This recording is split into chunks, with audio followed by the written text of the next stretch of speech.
Comment être meilleur chaque jour? Voici la promesse de la routine sportive quotidienne. Yo, c'est Fit Batman, j'espère que tu vas bien. Et on se retrouve aujourd'hui pour parler de routine sportive quotidienne.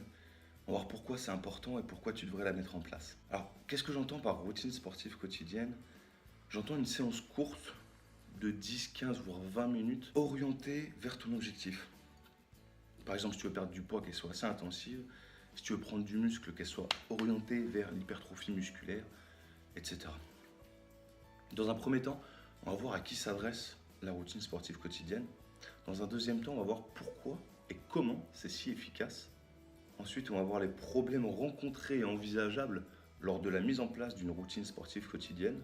Et enfin, mise en application et création de ta routine sportive quotidienne pour que tu puisses enfin avoir les résultats que tu attends. Alors, la mise en place d'une routine sportive quotidienne, ça va s'adresser à plein de personnes. Ça peut s'adresser à plein de personnes, notamment les personnes qui ont du mal à se mettre au sport.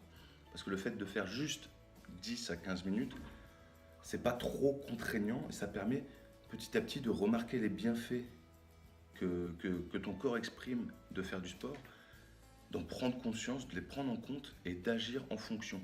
Et donc d'avoir une meilleure activité chaque jour et de comprendre le bienfait que ça t'apporte. Ça va s'adresser aux personnes qui ont l'excuse facile de dire j'ai pas le temps de faire du sport. Par exemple, si tu as un objectif et qu'il t'arrive de dire j'ai pas le temps, ton objectif c'est pas ta priorité, la preuve. Sinon tu aurais le temps pour ça, tu trouverais le temps. On a tous 24 heures, tout le monde sur cette terre a 24 heures. S'il y en a qui ont le temps pour faire du sport, forcément tu as le temps aussi. Regarde ces moments où tu passes du temps que tu pourrais utiliser autrement. Il y a certainement dans ta journée des moments, surtout même, forcément il y a 10 ou 15 minutes que tu peux exploiter pour cette séance quotidienne. Mais surtout, la mise en place d'une routine sportive quotidienne, ça s'adresse aux personnes ayant compris qu'il faut des habitudes de long terme pour conserver des résultats sur le long terme. C'est pas en faisant une séance de sport de 1 heure, 2 heures ou 3 heures chaque semaine que tu vas avoir le résultat que tu attends. Il va falloir que tu te donnes un petit peu plus que ça. 15 minutes, ça peut être super simple, comme ça peut être super dur. Tu peux vraiment ramasser en 15 minutes. Mais ça dure que 15 minutes, justement, donc c'est vite fait. C'est tout le côté ludique, en fait, de la chose, c'est que c'est vite fait. Donc si tu t'amuses pendant ces 15 minutes, c'est vite passé, tu as vite fait ta dépense calorique, et à force de répéter, et répéter, et répéter, et répéter, tu vas ne faire que t'améliorer. Tu vas faire que progresser. Je sais pas si tu prends bien conscience de toute l'ampleur que peut avoir 15 minutes de sport chaque jour. C'est assez dévastateur, je trouve. Dans le sens où tu passes pas 2 heures, il y a des gens qui vont passer 2 heures à la salle. Si tu veux passer 2 heures à la salle pour te faire de l'hypertrophie, pour gonfler le muscle, c'est ton problème, ça te regarde. Si tu as 2 heures à perdre, entre guillemets, fais-le. Moi, personnellement, j'ai pas 2 heures chaque jour à accorder à ça, mais j'ai facilement 15-20 minutes. Donc du coup, je m'accorde à fond sur ces 15-20 minutes, je me bute bien, et une fois que tu es mort, c'est bon, c'est bien. Ce qu'il faut, c'est qu'à chaque fois, ton entraînement il soit un petit peu plus dur le lendemain que la veille pour que tu puisses être meilleur chaque jour. C'est ce qui est important. Alors forcément, tu pourrais te tenter de me dire qu'on ne prend pas de muscle en 15 minutes par jour. Fais-le. Fais-le. Ce qui est à prendre en compte pour pouvoir prendre du muscle en 15 minutes par jour, c'est le protocole d'exercice. Quels exercices tu vas appliquer, quel temps de récupération, quel mode de contraction. Et c'est ces petits trucs qui doivent t'intéresser pour pouvoir prendre de muscle. C'est sûr que si tu fais 15 minutes, par exemple, imaginons que tu veux prendre du torse, tu fais 15 minutes où tu fais des variantes de pompe, 12 répétitions avec 30 secondes de repos, 1 minute de repos entre les séries. Pour moi, tu vas pas forcément être dans la construction pure et à proprement parler de muscles. Un protocole sur lequel je sais que je construis du muscle, parce que je l'ai vu sur moi, je l'ai appliqué sur d'autres personnes, et je sais qu'il fonctionne, c'est de réaliser 3 ou 5 pompes durant 15 minutes. Et une fois que tu as fait tes 3 ou 5 répétitions, tu prends 10 secondes de repos, pas plus, juste 10 secondes. Limite même tu restes sur les genoux, prêt à repartir en pompe pour les autres séries. Ça oui, tu vas te développer. En une semaine, tu vas le voir. Et ça va te prendre que 15 minutes par jour. Donc si ça, c'est pas un truc qui doit te dire fais-le, je sais pas ce que c'est quoi. Alors maintenant, on va voir pourquoi et comment c'est si efficace. Parce que 15 minutes par jour, c'est court. Tu pourrais te tenter de dire que c'est pas forcément efficace parce que justement ça ne dure que 15 minutes. Mais ce qui compte, c'est surtout l'implication que tu vas avoir dedans. C'est sûr que si tu fais tes 15 minutes en mode allez, je fais mes 15 minutes, on m'a dit de faire 15 minutes, je fais 15 minutes, ça va pas être super rentable. Tu vas progresser, mais ça va pas être super rentable. Ce qu'il va falloir faire, c'est prendre vraiment en compte que c'est ta séance de sport, te donner à fond sur ces 15 minutes parce que justement tu n'as que 15 minutes pour te défoncer et tout niquer. Donc la routine sportive quotidienne, c'est efficace premièrement parce que c'est une habitude. Mais ça, les habitudes, on va en parler vendredi prochain. Mais brièvement, le fait de répéter quelque chose de bon plusieurs fois qui t'apporte de bons résultats, à force de le répéter, ça devient normal pour toi. Donc, bah, tu le fais et puis ça te paraît même inconcevable de ne plus le faire. Tu vois. Mais on voit ça vendredi. Deuxièmement, ce qu'on appelle à l'armée le drill. Je ne sais pas si tu connais. C'est le fait de répéter tellement et tellement et tellement de fois la même action, le même mouvement, quoi, que ça devient limite comme un réflexe.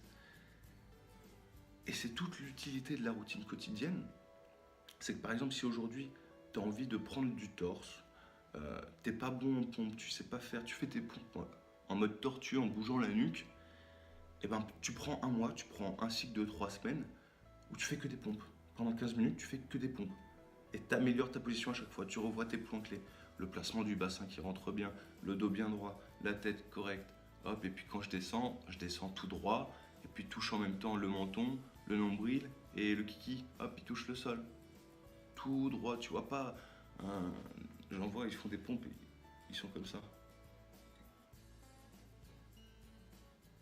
Non, ils sont comme ça, tu vois. Hop, hop, bien droit. C'est surtout le fait de répéter, répéter, répéter, répéter et ancrer en toi qui va faire que ça va être explosif comme truc, qui va faire que ça va être détonnant et que ça va être énorme sur le long terme. Plus tu vas avancer dans le temps avec ta routine quotidienne, plus ta progression va être intéressante, plus tes acquis seront importants. Tu as une régression nettement plus faible avec une routine quotidienne qu'avec des séances de sport lambda. C'est-à-dire, si tu vas faire par exemple 3 séances par jour, 1h30, 2 heures de sport à la salle, et que tu t'arrêtes par exemple un mois pendant des vacances ou quoi, tu vas perdre un petit peu. Surtout si tu fais pas forcément attention à la bouffe, tu vas perdre un petit peu. Avec la routine quotidienne, tu vas nettement moins régresser parce que ce que tu acquiers, c'est plus sec. Ça dure plus dans le temps. Enfin, c'est mon ressenti. Moi, j'ai fait plusieurs phases comme ça où je me suis arrêté pendant 6 mois. J'ai pas fait forcément d'exercice, juste pour voir. Deuxièmement, parce que je n'étais pas forcément très bien, mais aussi, ça m'a permis de voir qu'est-ce qui se passe. Voilà, est-ce que je perds tout d'un coup ok, bah là, je consommais des protéines. Bon, bah vas-y, j'arrête, je regarde, est-ce que je dégonfle? Bah non, je dégonfle pas en fait. Tu vois, c'est ça qui est intéressant à regarder. Alors maintenant, quels problèmes peux-tu rencontrer? Quels problèmes sont envisageables et comment les solutionner? Alors c'est magique parce qu'il n'y a aucun problème avec la mise en place d'une routine quotidienne parce que ça prend pas de temps. 10, 15, voire 20 minutes, on les a tous. Tu te lèves, paf, tu le fais. Hop, c'est bon, on n'y pense plus. Et puis demain, tu le feras mieux. Et après-demain, tu le feras encore mieux. Et encore mieux. Et à un moment donné, tu te lèveras juste pour ça. Ce sera ton kiff, tu vois. Donc, tu le feras nettement mieux. Bon, après, comme je dis dans l'article, si tu te forces, tu vas réussir à me dire que t'as pas le temps. Ça, encore une fois, c'est juste une question de priorisation. Comment tu priorises? Est-ce que tu fais de cette séance ta priorité ou pas? Si tu fais pas d'elle ta priorité, pourquoi? Est-ce que c'est plus ta priorité de jouer à l'ordi que d'atteindre l'objectif que tu te fixes? Voilà, tu sais toi ce qu'il te reste à faire. Si tu te forces encore, tu pourrais me dire que tu te lasses. Rien ne t'empêche de varier tes séances. Rien ne t'empêche de faire des fois tester des exercices que tu connais pas, des enchaînements que tu connais pas, pour découvrir de nouvelles sensations, pour voir de nouvelles choses, pour changer justement ta petite routine qui t'ennuie.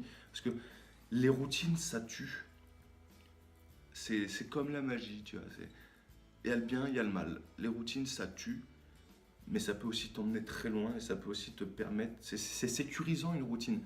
Donc si tu te raccroches de la bonne façon à ta routine, tu vas progresser. Et puis, toutes les solutions, tu les as. Si tu te trouves face à un problème, c'est une chance pour moi quand on se retrouve face à un problème parce que c'est une occasion de grandir, une occasion d'apprendre quelque chose, une occasion d'apprendre à ne plus se retrouver devant un problème pareil. C'est une occasion d'apprendre plein de choses et tu as deux réactions possibles à cela. Soit tu fuis et tu lâches ton objectif, soit tu l'affrontes et tu apprends. Et c'est important. Bon alors maintenant, création de ta routine. Qu'est-ce qu'il faut prendre en compte pour créer ta routine? Premièrement, ton objectif. Ton objectif devrait définir ton cycle. Moi personnellement, quand j'ai adopté ce cycle de 3 semaines, une semaine, c'était pour les raisons que je vais te citer. Premièrement, c'est court, 21 jours d'activité. On en voit vite le bout. Moi personnellement, je fais en sorte que mes séances, mes routines sportives quotidiennes, elles m'amènent à me dépasser. Donc c'est quand même des séances que même si j'ai plus d'énergie sur la journée, voilà quoi. Tu sais que tu as fait une séance de sport. Tu t'es pas juste amusé à faire du curl ou je sais pas quoi avec des petits poids. Non. C'est une vraie séance. Poids de corps, soulever son propre poids pour être opérationnel. Il va falloir que tu prennes en compte ton objectif qui va définir le cycle. Moi j'ai choisi ce cycle-là pour les 21 jours comme je te le disais. Mais aussi par praticité. J'étais 3 semaines à l'armée et je revenais une semaine en vacances ici. 3 semaines à l'armée, une semaine en vacances ici. Donc quand j'étais à l'armée, je m'occupais de faire mes séances, mon quart d'heure chaque jour au moins. Et puis quand je rentrais, j'en faisais pas, tu vois. Ou alors j'en faisais avec mes potes, on allait à la salle, mais justement c'était différent. Donc déjà c'est court à adopter. Et aussi, moi tu vois, j'ai basé d'abord mon cycle pour ensuite définir mon objectif et tout le reste. Mais tu peux d'abord mettre ton objectif qui va définir ton objectif, qui va définir ton cycle. Parce que ça peut être intéressant, selon l'objectif, d'avoir un cycle différent. Parce que ça va pas être les mêmes exercices et tout ça. Mais après, 3 semaines pour une semaine, moi j'aime bien. Après, toi, tu fais tes tests, tu vois comment tu préfères la chose, comment tu ressens la chose. Donc il va falloir définir ton objectif. De ton objectif, selon l'objectif que tu as, bah, les séances, elles vont pas être les mêmes. Déjà, si tu veux entraîner le bas du corps, bah, tu vas pas mettre des exercices du haut du corps, évidemment, tu vas mettre des exercices du bas du corps, histoire de cibler les groupes musculaires qui t'intéressent. Selon l'objectif, ça va définir aussi des temps de repos, des répétitions. Les répétitions, soit tu les comptes en répétition, 1, 2, 3, 4, 5, soit tu les comptes au timer. Tu peux mettre un chronomètre qui te fait ta répétition, ton temps de repos, par exemple 20 secondes de travail pour 20 secondes de repos, 20 secondes de travail, 20 secondes de repos, 20 secondes de travail pendant un quart d'heure. Tu peux faire ça. Ta routine quotidienne, ça peut être aussi si aujourd'hui tu fais pas de sport, si aujourd'hui le mot sport, rien que ça, c'est un truc que tu n'arrives pas trop à comprendre. Juste faire 10 minutes de marche chaque matin autour de ta maison. Tu fais le tour du pâté de maison. Chaque jour, tu essaies de le faire plus rapidement. Chaque jour, tu essaies de le faire avec plus d'entrain et de progresser dedans. Et si tu te mets au sport dans un an, bah, tu te mets au sport dans un an. Ce qui compte, c'est que chaque jour, tu progresses, même un tout petit peu, vers ton objectif pour pouvoir l'atteindre. Le temps de repos et le temps d'activité, il va avoir une influence directe avec le résultat que ça va te donner. Le temps de repos, ça va te permettre de récupérer musculairement selon le temps de repos qu'il y a et aussi un peu de réduire le rythme cardiaque selon l'intensité de ta séance. C'est ces curseurs qui sont à changer selon ce que tu veux atteindre, l'intensité de la séance, les types d'exercices, si c'est des exercices plutôt musculaires ou plutôt cardio, plutôt métaboliques. C'est ces petites variables je pense qu'on en parlera peut-être. Si tu as besoin d'en savoir plus, tu sais, tu peux me contacter. Mais je pense que j'en parlerai peut-être genre dans un podcast ou quoi, je sais pas. C'est quelque chose d'assez complexe qui peut te perdre. Donc c'est pas simple d'aborder la chose. Moi, un truc que j'ai fait au début, c'est que j'ai pris des applications. Madbars, par exemple. FizzUp. FizzUp, très intéressant. Il t'offre une semaine gratuite, je crois. Moi, personnellement, je faisais 3 séances par jour. Je prenais 3 jours et je les faisais dans la journée. Le matin, et l'après-midi, et le soir, parce qu'elles sont... Enfin, c'était bien, mais j'en voulais plus à ce moment-là. Mais ouais, des petites applications comme ça, t'as pas forcément besoin de comprendre à fond ce qui se passe quand tu fais tel temps de repos, tel temps de récupération et tout ça. Tu vas le comprendre toi-même à partir du moment où tu as envie de comprendre, tu vas le comprendre. Quand tu vas faire ta séance de mat bar, parce que tu vas te taper 12 pompes, 30 secondes de repos, 12 pompes, 30 secondes de repos, 12 pompes, 30 secondes de repos, 90 secondes de repos, bah tu vas voir que 90 secondes de repos, ah tiens, si je mets un peu plus de repos entre mes cycles, bah j'ai un peu moins mal quand je reprends et je peux envoyer plus loin. Et tiens, plus c'est court et plus c'est dur et plus ça me déchire. Je ne peux pas t'apprendre l'expérience. Et pour progresser, même s'il faut de la connaissance, plus tu as d'expérience, mieux tu progresses. Et c'est ce que j'ai envie aussi de t'apporter un petit peu, c'est de te dire, tiens, va par là, tu as de l'expérience à prendre qui peut être hyper intéressante. Moi, si je devais recommencer aujourd'hui la muscu, je commencerais directement par ça, la routine sportive quotidienne. Et je sais à quel point ça me prend, c'est un peu un jeu c'est un peu comme un jeu pour moi que de faire ces séances-là. Et je sais qu'au début où j'ai commencé, j'aurais eu une progression nettement plus intéressante avec ça. Parce qu'au début, tu as une progression, mais elle est monumentale. La progression que tu as au début, elle est magique. Elle est magique. Donc il faut vraiment prendre conscience que c'est pas une séance par semaine qui va te changer ta vie, mais ces petites choses au quotidien qui font que. Il suffit de regarder ces mauvaises habitudes que tu peux avoir. Non, on en parle vendredi, il faut pas que je m'écarte du sujet. Dans l'article, je t'ai mis, voilà, donc dans la description, je te mets le lien de l'article pour que tu puisses en savoir plus si jamais c'est pas suffisant pour toi. Au pire des cas, si c'est toujours pas suffisant, il y a un lien pour me contacter. Tu peux me retrouver sur Facebook, tu peux me retrouver sur Instagram, tu peux me retrouver sur Snapchat. Viens me parler, tu me poses la question, écoute, j'ai pas trop compris, et on en discute. On voit ça ensemble, c'est un tout petit truc qui peut faire énormément de choses. Sur ce, on se retrouve vendredi au plus tard. Si je passe pas mercredi, mettre un petit podcast. Voilà, tu retrouves le lien du groupe Objectif Ninja dans la description. Dans la description, tu as un lien pour me contacter si tu as besoin d'aller plus loin. Tu as le lien de l'article. Je pense que tu as toutes les armes. Je suis même certain là qu'aujourd'hui, tu as toutes les armes pour mettre en place ta routine quotidienne et progresser chaque jour vers tes objectifs. Alors, ciao, ciao.